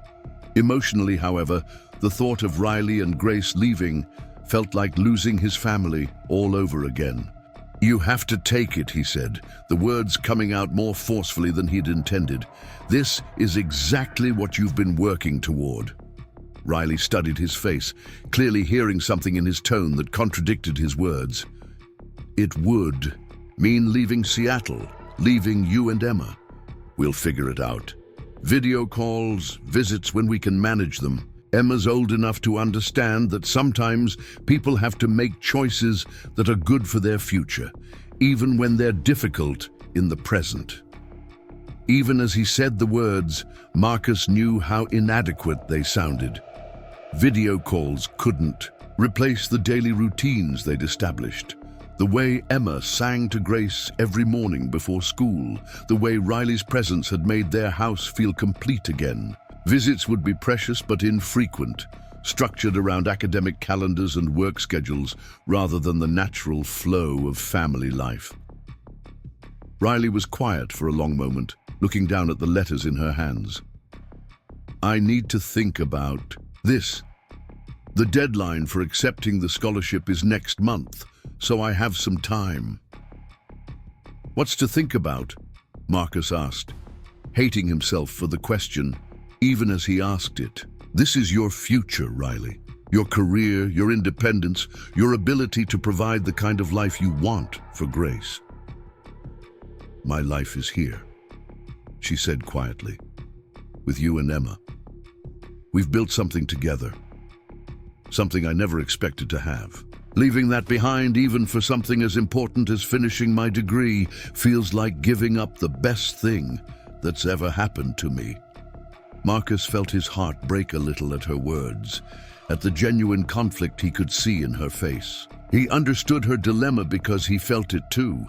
The tension between wanting what was best for someone you loved and wanting to keep them close. But he also knew that love sometimes meant making the harder choice, the one that prioritized long-term well-being over immediate happiness.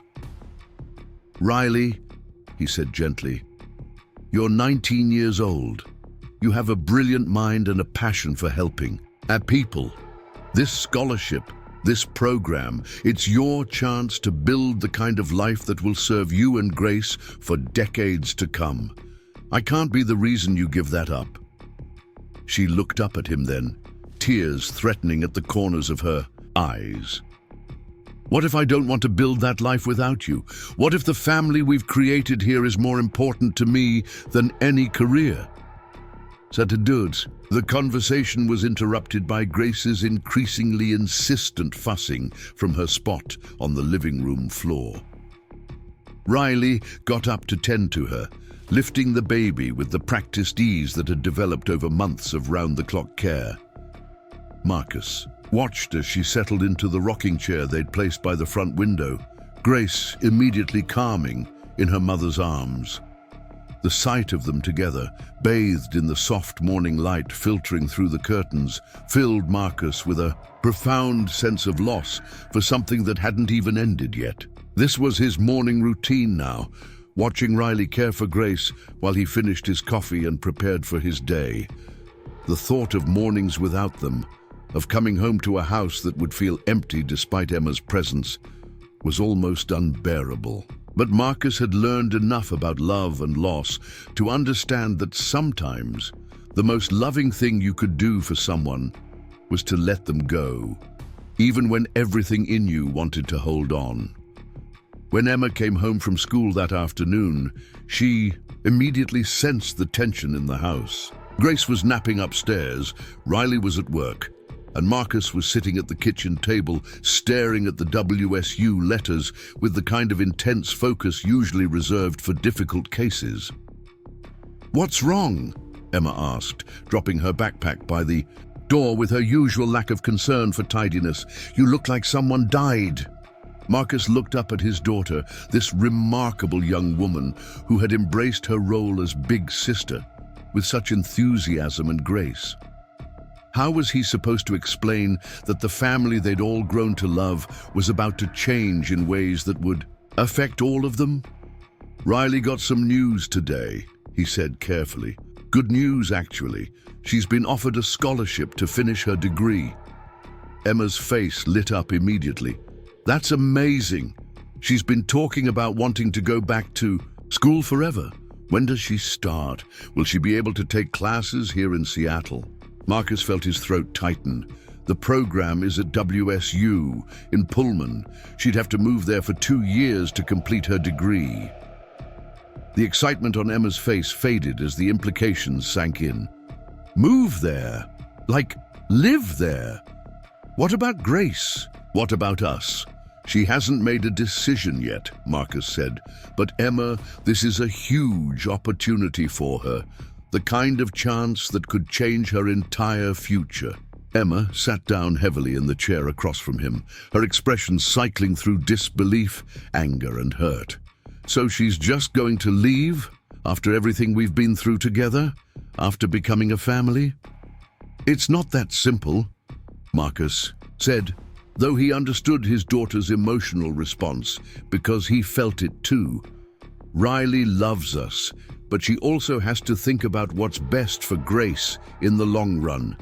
Having a mother with a college degree, with a stable career, that's important. We're important too, Emma said fiercely. Grace needs her big sister, Riley needs us, and we need them. Doesn't that count for anything? Marcus reached across the table to take Emma's hand. Of course it counts. It counts for everything. But sometimes loving someone means supporting their dreams, even when those dreams take them away from us. Emma pulled her hand away, her eyes flashing with the kind of righteous anger that reminded Marcus of Sarah. That's adult talk for I'm giving up without a fight. Mom never would have let our family get broken up like this. The words hit harder than Emma probably intended, carrying the weight of comparison to Sarah that Marcus had been trying to avoid. Would Sarah have handled this differently? Would she have found a way to make it work, to keep their family together while still supporting Riley's education? Your mother would have wanted what was best for Riley and Grace, Marcus said, quietly, just like we do. Then why aren't you fighting for them to stay? Why aren't you trying to find another solution? Emma's questions echoed the ones Marcus had been asking himself since reading the letter that morning. Was he being noble in encouraging Riley to take the scholarship? Or was he being cowardly in not asking her to stay? Was he prioritizing her long-term well-being, or was he protecting himself from the vulnerability of admitting how much he needed her? Before Marcus could respond, they heard Riley's key in the front door. She came into the kitchen still wearing her coffee shop apron, looking tired but managing a smile for Emma. How was school? She asked, beginning her usual routine of washing her hands before going upstairs to check on Grace. Emma looked at her with the kind of intensity that made it clear she knew about the scholarship. Dad told me about WSU, about you maybe leaving. Riley glanced at Marcus, who nodded slightly to confirm that he'd shared the news. I haven't made any decisions yet, Em. It's complicated. No, it's not, Emma said, standing up abruptly. Either you want to be part of this family or you don't. Either we matter to you or we don't.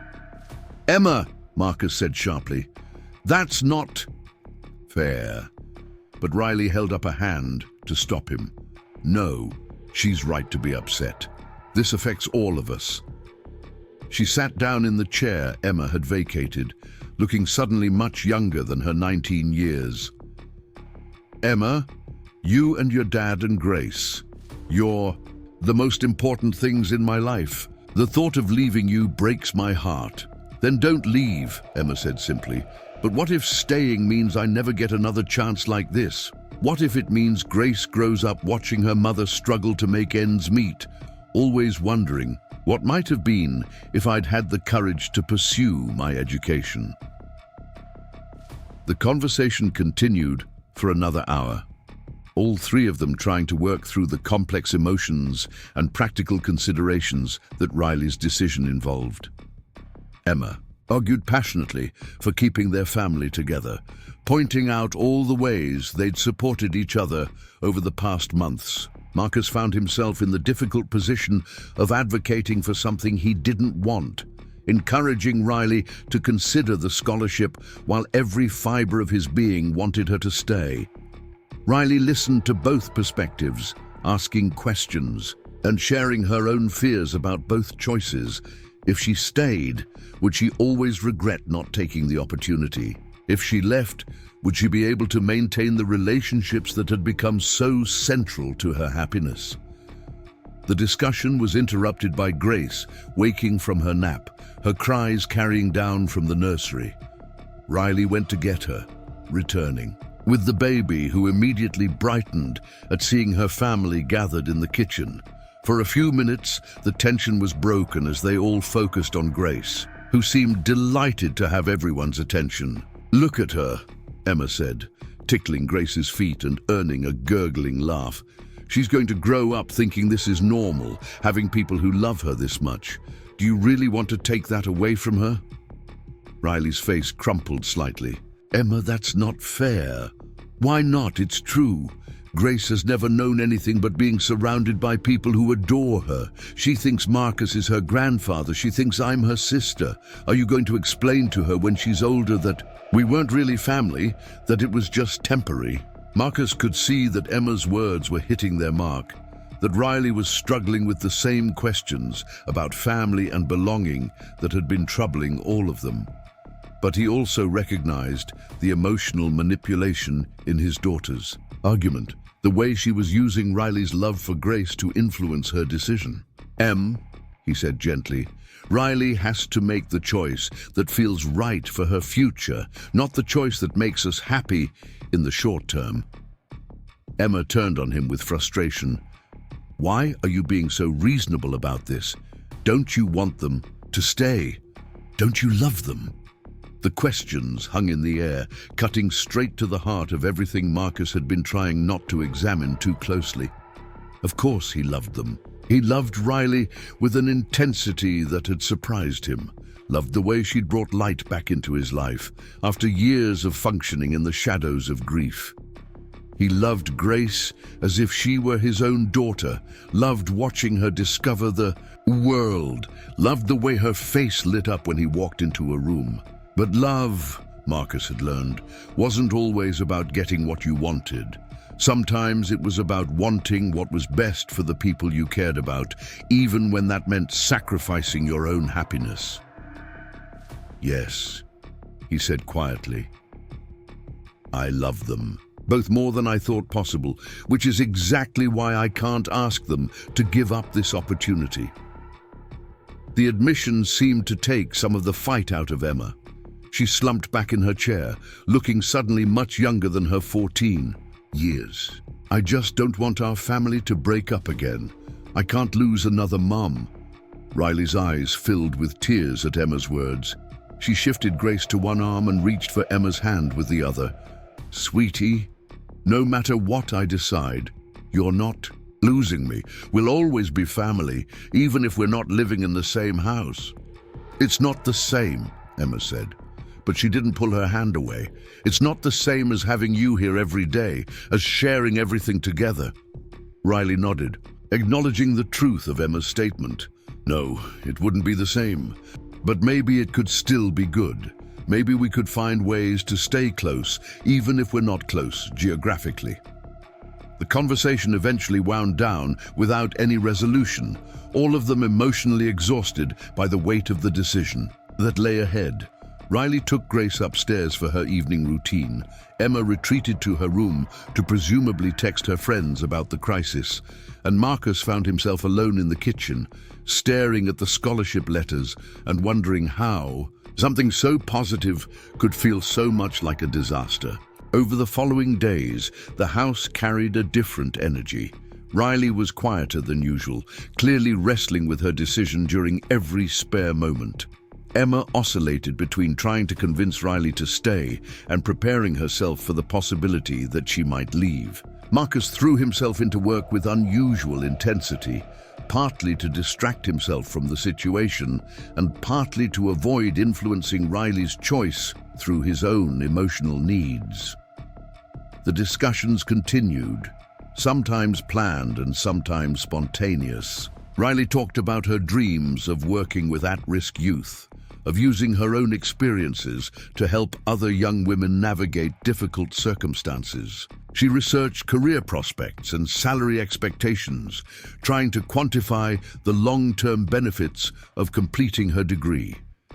Emma countered with research of her own, finding online degree programs and local colleges that might offer similar opportunities without requiring them to relocate. She presented detailed arguments about the benefits of extended family support for child development, about the importance of stability and continuity in Grace's early years.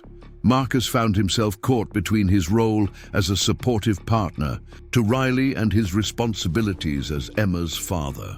He wanted to honor Riley's autonomy and intelligence in making her own choice, but he also had to help Emma process her feelings about potentially losing another important person in her life. 2 weeks after the initial letter arrived, Riley made an announcement over dinner that surprised all of them. "I've been thinking about this from every angle," she said, cutting Grace's pureed carrots into smaller pieces while she talked. "And I think I need to visit the campus, see the program in person, talk to professors and current students, get a feel for what my life would actually be like there." Marcus set down his fork, studying her face. "That makes sense. When were you thinking of going?" "This weekend, if possible. I know it's short notice, but I found a current student who's willing to show me around and let me sit in on some classes. I could drive over Saturday morning and come back Sunday evening." Emma looked up from her plate, where she'd been pushing food around without much enthusiasm for eating. "Can we come with you?" Riley shook her head gently. "I think I need to do this on my own, Em, to get an honest sense of what it would be like without the influence of how much I'd miss you guys." The honesty of her statement was both painful and necessary. Marcus understood that Riley needed to experience the campus and program without the constant reminder of what she'd be leaving behind, needed to evaluate the opportunity on its own merits rather than in comparison to their current life. "What about Grace?" Marcus asked. "She's still too young to be away from you overnight." Riley smiled, the first genuinely relaxed expression he'd seen from her in days. "I was hoping you and Emma might be willing to babysit. Grace is pretty comfortable with both of you, and it would give me a chance to see how I handle being away from her for more than a few hours." The request was both practical and symbolic. Riley needed to know if she could function away from Grace, if the intense bond between them would allow for the kind of separation that college would require. And Marcus and Emma needed to experience what life would be like with Grace, but without Riley, to understand how the family dynamic would change if Riley decided to leave. "Of course," Marcus said. "We'd love to spend the weekend with Grace." Emma nodded eagerly, her enthusiasm for babysitting her sister temporarily overriding her concerns about Riley's potential departure. "We'll take such good care of her. She won't even miss you."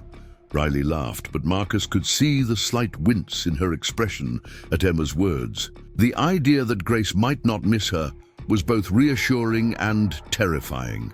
Proof that her daughter was securely attached to the broader family, but also evidence that Riley's absence might not be as devastating as she feared. Saturday morning arrived grey and drizzly, typical spring weather for Seattle. Riley packed an overnight bag and prepared detailed instructions for Grace's care, including feeding schedules, favorite toys, and the phone numbers for the pediatrician and poison control center. "She usually naps around 10 and again around 2, Riley said, bouncing Grace on her hip while Marcus loaded formula and baby supplies into the diaper bag, "and she likes the Lullaby app on my phone if she's fussy at bedtime." "Riley," Marcus said gently, "we've been taking care of Grace for months. We know her routine." She stopped mid-sentence, realizing that her nervous energy was manifesting as overprotective mothering. "You're right. I'm sorry, I'm just nervous," Emma supplied, appearing in the kitchen with Grace's favorite stuffed elephant. "It's okay. First time leaving your baby is scary." Riley handed Grace to Emma, who accepted her sister with the practiced ease of someone who'd been helping with childcare since birth. Grace settled immediately into Emma's arms, reaching for the elephant with a happy gurgle. "See," Emma said, "she's going to be fine. We're going to be fine. Now go learn about your program so you can make a real decision instead of just worrying about hypothetical scenarios." Marcus walked Riley to her car, both of them aware that this weekend would likely determine the future of their family. Riley paused with her hand on the car door, looking back at the house where Emma could be seen through the window, dancing around the kitchen with Grace in her arms. "What if I get there and I love it?" she asked quietly. "What if it feels like exactly where I'm supposed to be? Then you'll know what you need to do," Marcus replied, though the words felt like swallowing glass. "What if I get there and I hate it? What if all I can think about is coming home to you and Emma and Grace? Then you'll know that too." Riley nodded, understanding that the weekend would provide clarity one way or another. She kissed Marcus softly, a gesture that carried both affection and the weight of potential goodbye. "I love you," she said. "Whatever happens, I need you to know that these months with you and Emma have been the happiest of my life." "I love you too," Marcus replied. "And whatever you decide, we'll make it work. We'll find a way to stay family, even if it looks different than what we have now." Riley drove away as the morning mist was lifting, leaving Marcus and Emma to navigate their first weekend alone, with Grace since her birth. The experience was both easier and harder than expected. Grace was a good baby, content with her familiar, caregivers, and routine. But her presence without Riley felt different, highlighting the central role Riley played not just as Grace's mother, but as the heart of their household. Emma threw herself into the role of primary caregiver with characteristic determination, insisting on handling feedings and diaper changes, while Marcus managed the more complex logistics of baby care. They took Grace to the farmer's market, where she charmed vendors and other shoppers with her alert expressions and ready smiles. They spent Saturday afternoon in the backyard, letting Grace experience grass and sunshine, while Emma provided a running commentary on everything from cloud formations to the neighbor's cat. But the house felt different without Riley's presence, quieter and somehow less complete. Marcus found himself listening for her footsteps, expecting her voice in conversations, missing the thousand small ways she contributed to their daily rhythm. Emma was more subdued than usual, putting on a brave face for Grace's sake, but clearly feeling Riley's absence acutely. Sunday evening couldn't come fast enough, all of them eager for Riley's return and the news of her decision. When her car finally pulled into the driveway, Marcus and Emma met her at the door with Grace, who squealed with delight at seeing her mother after the longest separation of her short life. "How did it go?" Emma asked immediately, studying Riley's face for clues about her experience. Riley took Grace from Marcus's arms, holding her daughter close and breathing in her familiar scent. "It was informative," she said carefully. "The program is everything I hoped it would be. The professors are incredible. The coursework is challenging but manageable. And the other students are passionate about making a difference." Marcus felt his heart sink at her words, hearing the enthusiasm beneath her careful tone. "It sounds like exactly what you're looking for."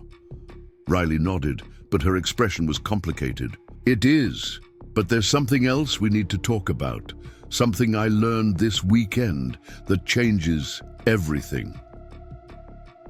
They settled in the living room, Grace content to play on her blanket, while the adults processed whatever revelation Riley had brought back from her campus visit. Riley seemed to be gathering her thoughts, choosing her words carefully. "The professor I spoke with, Dr. Chen, she mentioned something about the program that wasn't in the original materials," Riley said finally. "There's a pilot partnership they're developing with Seattle University, a way for students to complete most of their coursework online while doing their field work locally." Emma sat up straighter, hope flickering in her expression. "What does that mean?" "It means I might be able to get my degree without leaving Seattle, without leaving you guys. It would take longer, maybe 3 years instead of 2, and it wouldn't come with the same level of financial support. But it would be possible." Marcus felt something loosen in his chest, a tension he hadn't fully acknowledged until it began to ease. "That sounds like it could be perfect." Riley held up a hand, her expression still uncertain. "It's not that simple. The program is still in development, and there's no guarantee I'd be accepted. Plus, the financial reality is different. I'd need to work more, which means less time with Grace, less time with our family. And there's no promise that the program will even be available by the time I could apply." The room fell quiet as they all processed this new information. The possibility of Riley staying while still pursuing her education was everything they'd hoped for. But the uncertainty and practical challenges made it feel almost as complicated as the original choice. "What do you want to do?" Marcus asked. Riley looked around the room, at Emma curled up on the couch, at Grace playing contentedly on her blanket, at Marcus sitting in the chair where he'd spent so many evenings over the past months. Her face reflected the same internal struggle she'd been carrying for weeks. But there was something different in her expression now, a kind of clarity that hadn't been there before. "I want to try for the Seattle program," she said finally. "I want to see if there's a way to have both things, to pursue my education and keep our family together. But I also want you both to know that if the Seattle option doesn't work out, I'm going to accept the WSU scholarship." Emma started to protest, but Riley continued before she could speak. "I realized something this weekend when I was away. From Grace for the first time, when I was walking around campus and imagining my life there. I love you both so much, and I love the life we've built together. But I also love Grace enough to want to be the best mother I can be for her. And part of being the best mother I can be means pursuing my education and building a career that will serve her for her entire life." Marcus nodded slowly, understanding the weight of Riley's decision and the love that motivated it. "We support whatever choice you make. If the Seattle program works out, we'll celebrate. If you need to go to Pullman, we'll figure out how to maintain our family across the distance." Emma looked less convinced, but she seemed to understand that Riley's decision wasn't really about choosing between her education and their family. It was about finding a way to honor both her role as Grace's mother and her own aspirations for the future. The following weeks passed in a flurry of applications and phone calls as Riley worked to explore the Seattle University partnership. The program was indeed still in development, but her conversation with professors and administrators suggested that it would likely be available for the following academic year. The financial aid would be different, requiring Riley to piece together scholarships, grants, and part-time work. But it seemed manageable. More importantly, the arrangement would allow Riley to remain in Seattle to continue living with Marcus and Emma while pursuing her degree. Grace would grow up with the stability of extended family. Emma would keep the sister she'd grown to love, and Marcus would maintain the relationship that had brought such joy back into his life. But as the excitement of the potential solution grew, so did the awareness that their family dynamic would inevitably change. Riley would be busier with coursework and fieldwork, less available for the spontaneous conversations and shared routines that had defined their life together. The easy rhythm they'd established would need to accommodate new demands and priorities. "Are you ready for that?" Marcus asked one evening as they discussed the practical implications of Riley returning to school. "For the changes it will bring to our life together?" Riley considered the question carefully. "I think the real question is whether we're strong enough as a family to adapt to those changes while still maintaining what's most important to us." Looking around their living room, at Emma helping Grace practice sitting up, at the accumulation of shared memories and inside jokes and daily rituals that had made them a family, Marcus felt confident that they were indeed strong enough to face whatever changes lay ahead. The test of their bond hadn't been whether they could stay together when it was easy, but whether they could work through difficult choices while prioritizing each other's well-being and dreams. They had passed that test, not by avoiding hard decisions, but by facing them together with honesty and love. Whatever the future held, they would meet it as a family, changed perhaps by the challenges they'd navigated, but stronger for having proven that their love could survive even the possibility of separation. 2 years later, Riley walked across the graduation stage at Seattle University with Grace balanced on her hip and Marcus and Emma cheering from the audience. The moment felt surreal, a culmination of late nights studying while Grace slept, juggling field placements with family dinners, and the countless small sacrifices everyone had made to support her dream of becoming a social worker. The Seattle University Partnership Program had worked out better than anyone expected. Riley had been able to complete her degree while remaining deeply connected to her family, though the journey hadn't been without challenges. There were weeks when she barely saw Marcus and Emma except in passing, when Grace spent more time with her surrogate grandfather and big sister than with her own mother. There were moments of doubt when Riley wondered if she was shortchanging everyone by trying to balance so many competing demands. But there were also moments of triumph that belonged to all of them. Emma had helped Riley practice for presentations, Marcus had proofread countless papers, and Grace had learned to take her first steps in the university library, where Riley often studied. Their family had adapted and grown stronger, proving that love could stretch to accommodate dreams without breaking. The graduation ceremony was followed by a small celebration at their favorite restaurant, where Grace delighted the other diners by clapping enthusiastically every time someone said, "Congratulations." Marcus watched Riley's face throughout the evening, noting the confidence that had replaced the uncertainty he'd seen in her 2 years ago.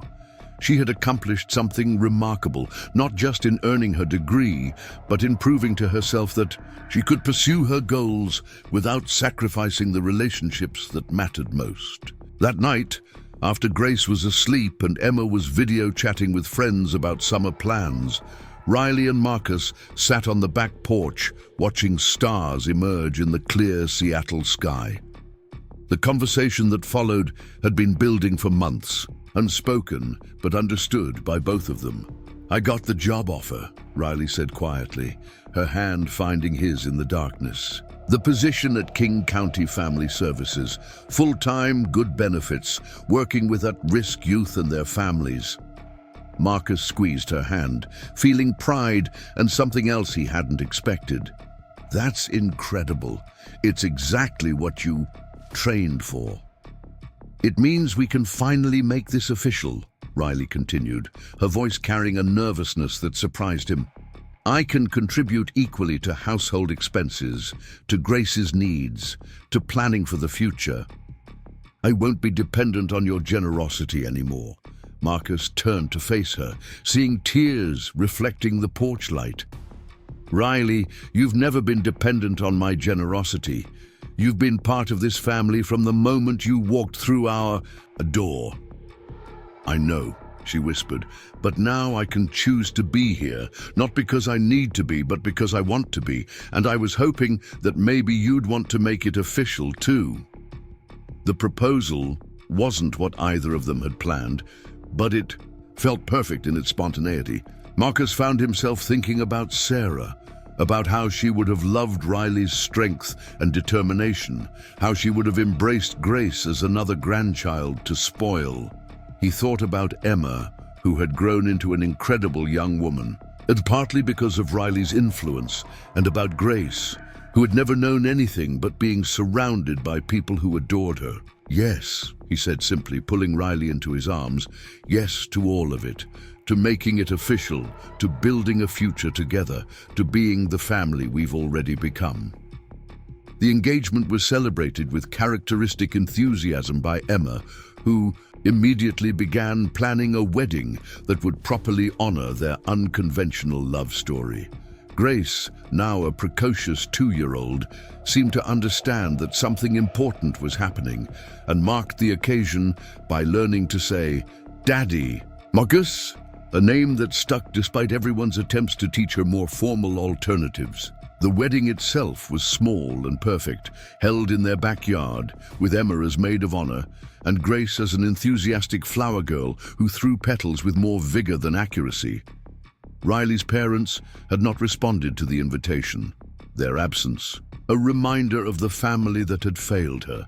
But the gathering was filled with the family they had chosen, neighbors who had watched their story unfold, colleagues who had supported Riley through school, and friends who had witnessed their transformation. From strangers to soulmates, Marcus's vows spoke of second chances and unexpected gifts, of how love could arrive disguised as crisis and grow into something stronger than anything planned or expected. Riley's vows honored the courage it had taken for all of them to trust in something new, to believe that families could be built through choice rather than circumstance. When they exchanged rings, Emma burst into tears that she later insisted were happy tears, obviously, while Grace clapped and shouted, "More!" as if the ceremony were a particularly entertaining performance staged for her benefit.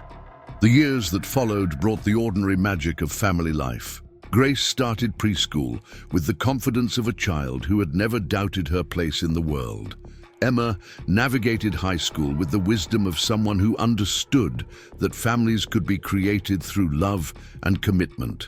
Riley thrived in her career, helping other young mothers find stability and support while never forgetting how precarious her own situation had once been. Marcus found himself thinking less about the past and more about the future, planning family vacations and college funds and all the mundane details that make up a life shared with people you love.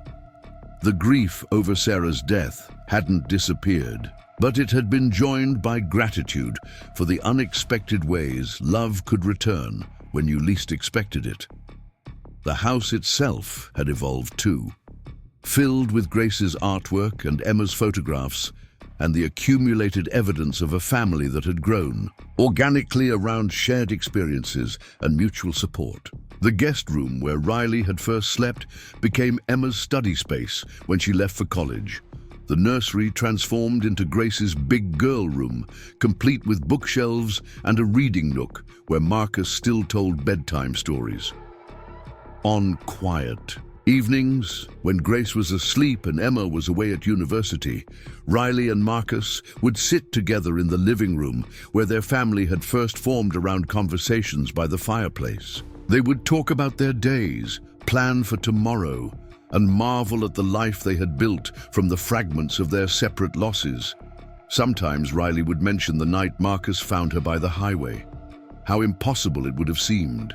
Then that she would end up here, married to a man who had shown her what family could look like and raising a daughter who had never known anything but security and love. Marcus would talk about how empty the house had felt after Sarah's death, how he had thought the best parts of his life were behind him, until Riley and Grace had shown him that joy could return in forms he had never imagined. The transformation had been complete, but it hadn't happened overnight. It had taken years of small choices, daily acts of love, and the courage to keep believing in something that had seemed impossible when it began. They had learned that families weren't just born. They were built through the patient work of showing up for each other, day after day, in all the ordinary moments that mattered most. Grace grew up calling Marcus Dad and Emma sister, never questioning the unconventional way their family had come together. She thrived in school, showing early signs of her mother's empathy and her father's analytical mind. Her baby book was filled with photos of all four of them together, creating memories that would anchor her sense of belonging for the rest of her life. Years later, when Grace was old enough to understand the full story of how their family had formed, Riley would tell her about the night she sat by the highway, feeling like she had nowhere to go, and how sometimes the most important journeys were the ones that began when you thought you had reached the end. She would explain how families could be created through choice and commitment, how love could transform crisis into opportunity, and how the courage to accept help could become the foundation for helping others. The story would end where it began, with the recognition that sometimes the most profound changes in life arrived without warning, disguised as emergencies that forced you to discover strengths you didn't know you possessed. What had started as one man's decision to help a stranger had become a testament to the power of compassion, to rebuild lives and create families that existed not because of biology, but because of love. Up next, you've got two more standout stories right on your screen. If this one hit the mark, you won't want to pass these up. Just click and check them out.